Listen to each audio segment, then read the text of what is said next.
বিশ্বের নানা প্রান্তের খেলাধুলার খবর নিয়ে আমাদের নিয়মিত আয়োজন খেলার সময়। আর এই আয়োজনে আপনাদের সঙ্গে আছি আমি সাজিদ মুস্তাহিদ। যুব এশিয়া কাপ প্রসঙ্গ, দুবাইয়ে প্রবাসী বাংলাদেশিদের সঙ্গে যুব এশিয়া কাপ শিরোপা জয়ের আনন্দ ভাগাভাগি করে নেন ক্রিকেটাররা। ভক্তদের অকুণ্ঠ সমর্থনই বাড়তি অনুপ্রেরণা হিসেবে কাজ করছে, এমনটাই জানান চ্যাম্পিয়নরা। কঠোর পরিশ্রমের ফল পাওয়ায় বাড়তি উচ্ছ্বাস প্রত্যেকের। বাংলাদেশকে আরও বড় সাফল্য উপহার দেওয়ার আশা শিরোপা জয়ীদের। এ এক অনিন্দ্য সুন্দর মুহূর্ত।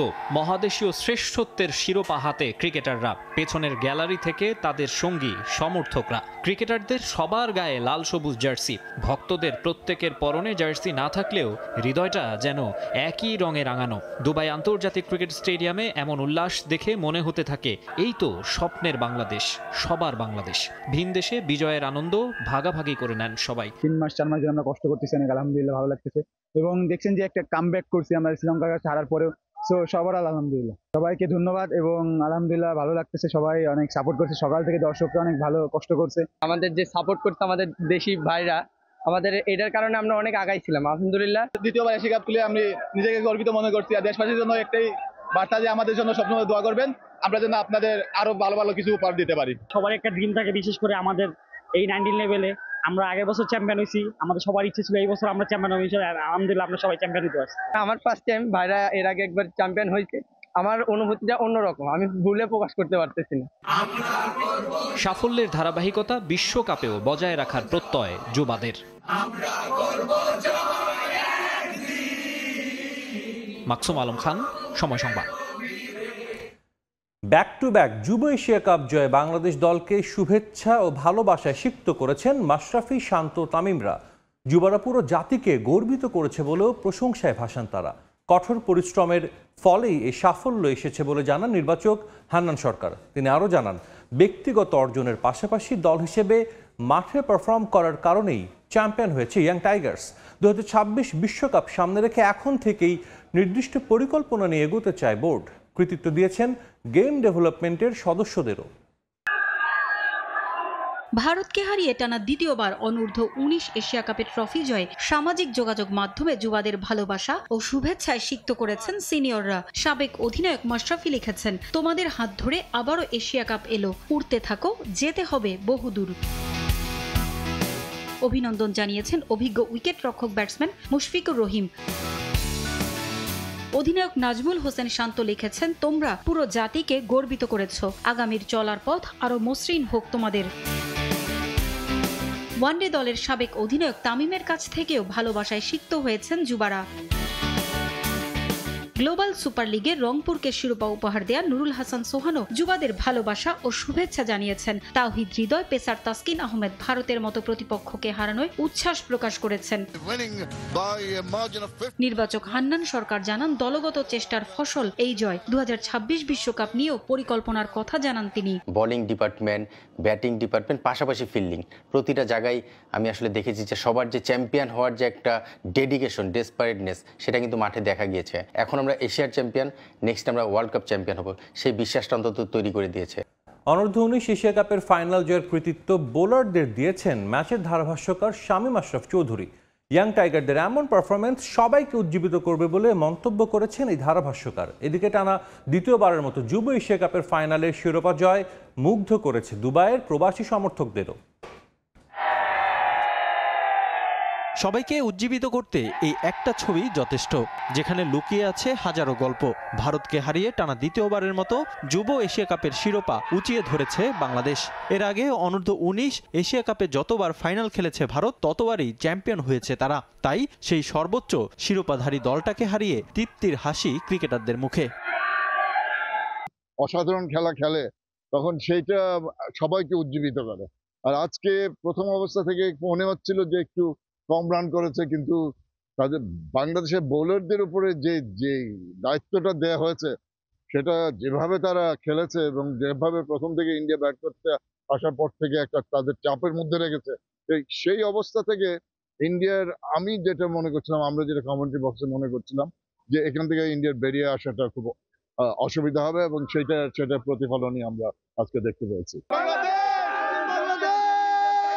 ভারতের বিপক্ষে যখন ৩৫০০ কিলোমিটার দূরে লড়াই করে বাংলাদেশ, তখন টেলিভিশনের দর্শকদের পাশাপাশি দুবাইয়ের স্টেডিয়ামে গিয়ে দলকে সাহস জুগিয়েছেন শত শত প্রবাসী সমর্থকরা। এমন জয়ে উচ্ছ্বসিত তারাও। অনেক আনন্দ পেলাম, আমরা দোয়া করি এবং এইভাবে যেন ধারাবাহিক থাকে আমাদের। আমরা প্রবাসীরা আজকে অনেক খুশি, অনেক হ্যাপি। আজকে বাংলাদেশ অনূর্ধ্ব-19 টিম আমাদের এত খুশি দিচ্ছে। আমরা চাই আগামীতে আমাদের জাতীয় দল এইভাবে আমাদের জন্য কাপ নিয়ে আসে। এশিয়া কাপ জিতেছি এবং সামনে ইনশাল্লাহ আশা করি বিশ্বকাপও জিতবো কোনো একদিন। জয় বাংলাদেশ। ঢাকায় এসে পৌঁছেছে আইসিসি চ্যাম্পিয়ন্স ট্রফি। রাজধানী ছাড়াও দর্শকদের প্রদর্শনের জন্য উন্মুক্ত থাকবে কক্সবাজারে। বাংলাদেশে মোট 5 দিন থাকবে আইসিসি চ্যাম্পিয়ন্স ট্রফি। এই 5 দিনে ট্রফি ঘিরে থাকবে নানা আয়োজন। মঙ্গলবার ট্রফি নিয়ে যাওয়া হবে কক্সবাজারে। পৃথিবীর দীর্ঘতম সমুদ্র সৈকতে দর্শকদের জন্য রাখা হবে উন্মুক্ত। পরদিন আবারও ঢাকা নিয়ে আসা হবে সোনালী এই ট্রফিটি। সেদিনই দেখা ও ছবি তোলার সুযোগ পাবেন ভক্তরা। বৃহস্পতিবার ট্রফি থাকবে হোম অফ ক্রিকেটে, যেখানে জাতীয় দলের ক্রিকেটাররা ছাড়াও ট্রফির সঙ্গে ফটো সেশনে অংশ নেবেন বয়সভিত্তিক ও নারী দলের ক্রিকেটাররা। উপস্থিত থাকবেন যুব ও ক্রীড়া উপদেষ্টাও। এরপর শুক্রবার সাউথ আফ্রিকার উদ্দেশ্যে দেশ ছাড়বে চ্যাম্পিয়ন্স ট্রফি।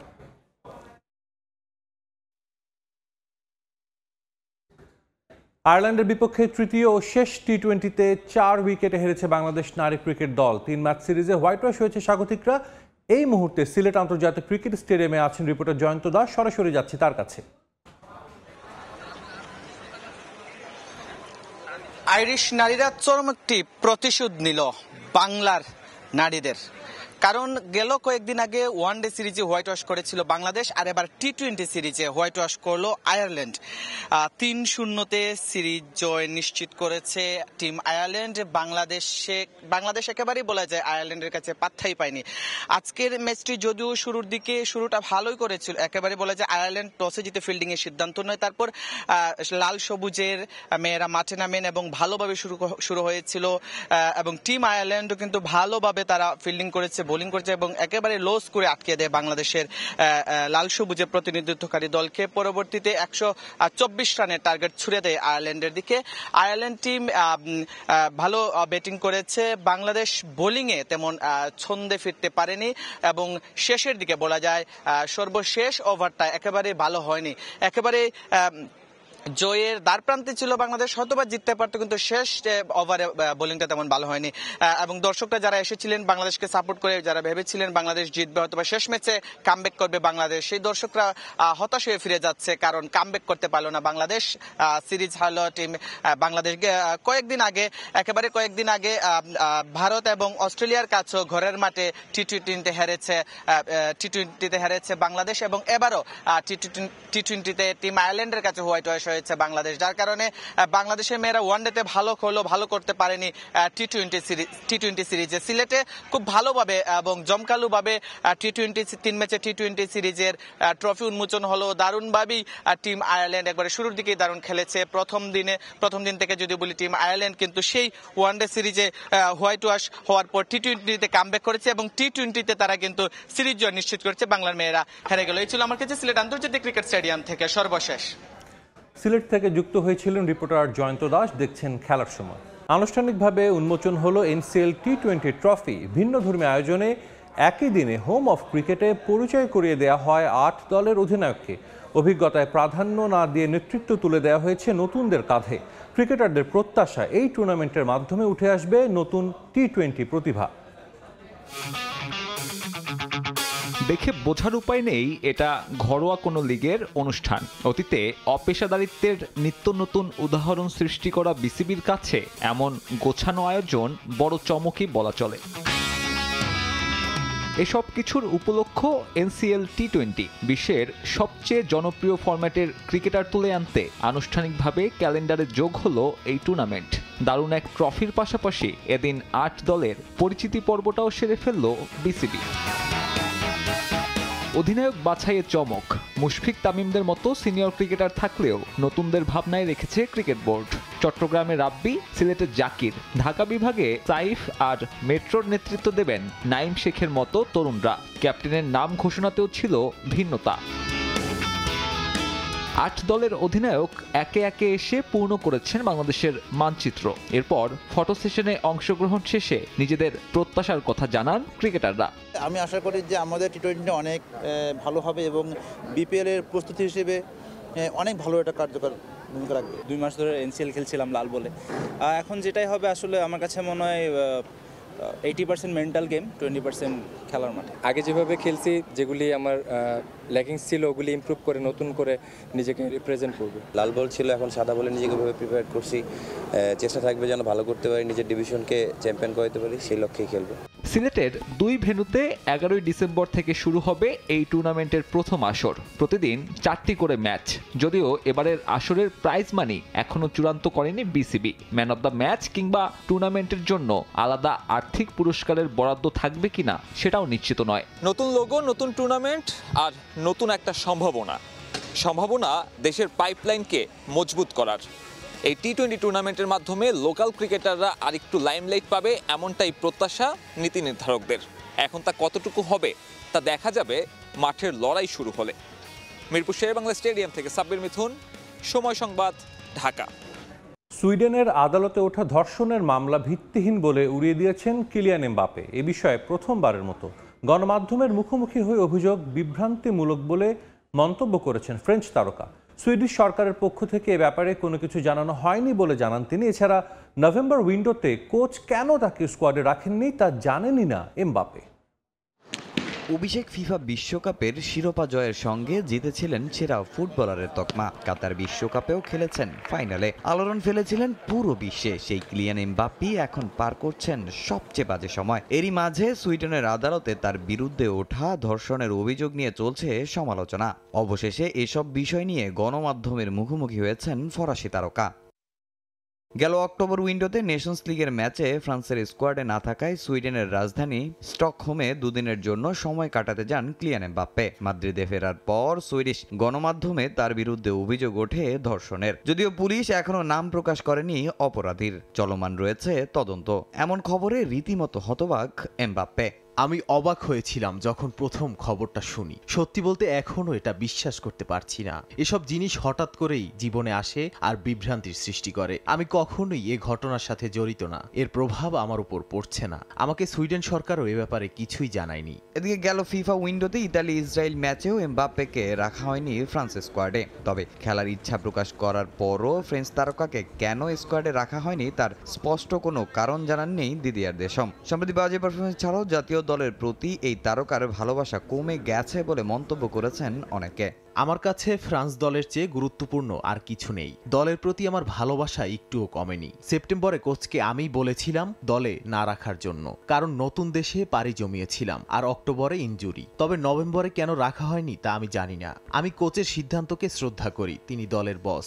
চলতি মৌসুমে রিয়াল মাদ্রিদে সব লিগ মিলিয়ে 21 ম্যাচে 11 গোল করেছেন এমবাপ্পে। তবে গুরুত্বপূর্ণ মোমেন্টে তার ব্যর্থতায় হতাশায় ডুবেছে লস ব্লাঙ্কোস। যদিও নিজেকে প্রমাণ করে আবারও ঘুরে দাঁড়াতে চান এমবাপ্পে। ক্লাবের হয়ে চ্যাম্পিয়ন্স লিগ জেতা ছাড়াও নিজে জিততে চান ব্যালন ডিওর।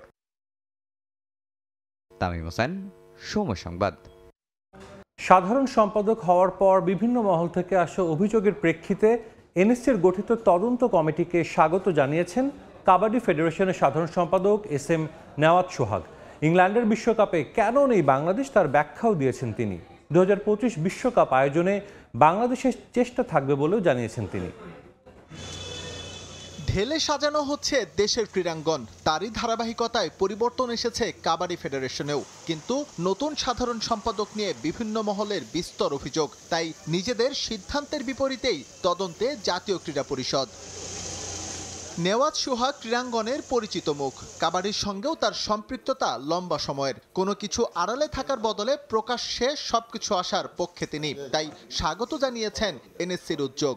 আপনাদের মাধ্যমে পত্রপত্রিকা আমি লেখা দেখলাম, লেখাতে দেখলাম যে একটা চিঠি আমাকে দেওয়া হয়েছে, এটা 15 দিনের সময় দিয়ে, এবং ওই চিঠিটা আমার কাছে আসে নাই। এবং তদন্ত কমিটি যদি আমার কাছে আসে বা আমাদের কাছে আসেন, আমার ফেডারেশন অ্যাকাউন্টস বলেন সব দিক থেকে প্রস্তুত আছে এই জন্য আনসার করতে। কদিন বাদে ইংল্যান্ডে বসবে কাবাডি বিশ্বকাপ, যেখানে অংশ নিচ্ছে না বাংলাদেশ। বিষয়টি নিয়ে নেতিবাচক সংবাদ এসেছে দু একটি গণমাধ্যমেও, কিন্তু এমন সুযোগ কেন হাতছাড়া করলো বাংলাদেশ? জবাবটা সোজা ব্যাটে দিলেন নতুন সাধারণ সম্পাদক। এটা আমাদের সাথে কোনো সম্পৃক্ত নয়, বিকজ আমরা হচ্ছে আইকেএফ একেএফ এর স্টেক হোল্ডার মেম্বার। তো আমাদের যত ওয়ার্ল্ড কাপ বলেন, এশিয়ান গেমস বলেন, মাস্টার্স কাবাডি বলেন, যত কিছু হয় সেটা আইকেএফ একেএফ এর আন্ডারই হয়। তো আমার মাদার কনসার্ন হচ্ছে একেএফ আইকেএফ, আমরা তাদের সাথে অ্যাফিলিয়েটেড। তাদের যখন প্রোগ্রাম হবে সেটা আমরা, এর বাইরে অনেক কিছু করতে পারে, বিতর্কিত থাকতে পারে সেটার জন্য, বা অনেক বিদ্রোহী গ্রুপ থাকতে পারে, তো ওরা টুর্নামেন্ট করতেই পারে, সেক্ষেত্রে আমাদের এখানে পার্টিসিপেটের সুযোগ নেই। 17 জানুয়ারি থেকে নেপালে বসবে ফ্র্যাঞ্চাইজ লিগ, তার জন্য 6 জনের নাম পাঠিয়েছে ফেডারেশন। এছাড়াও ফেব্রুয়ারির শেষ সপ্তাহে দুবাইয়ে ওয়ার্ল্ড সুপার লিগ খেলতে 10 থেকে 12 জনকে পাঠানো হবে বলে জানিয়েছেন ফেডারেশন সাধারণ সম্পাদক। SM ইকবাল, সময় সংবাদ, ঢাকা। 2025 চ্যাম্পিয়ন্স ট্রফি আয়োজনে পুরোপুরি প্রস্তুত পাকিস্তান ক্রিকেট বোর্ড। আইসিসির বোর্ড মিটিংয়ের পর পাকিস্তানের প্রধানমন্ত্রী শাহবাজ শরীফকে চূড়ান্ত সিদ্ধান্ত জানিয়েছেন পিসিবি চেয়ারম্যান মহসিন নাকভি। 3 ভেন্যুতেই হবে এবারে চ্যাম্পিয়ন্স ট্রফির আসর। টুর্নামেন্টটি জাঁকজমক করে তুলতে 500 কোটি রুপির বেশি বরাদ্দ রেখেছে পাকিস্তান ক্রিকেট বোর্ড।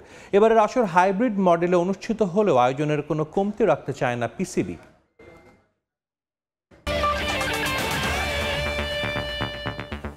এই ছিল খেলার সময়, সঙ্গেই থাকুন সময়ের।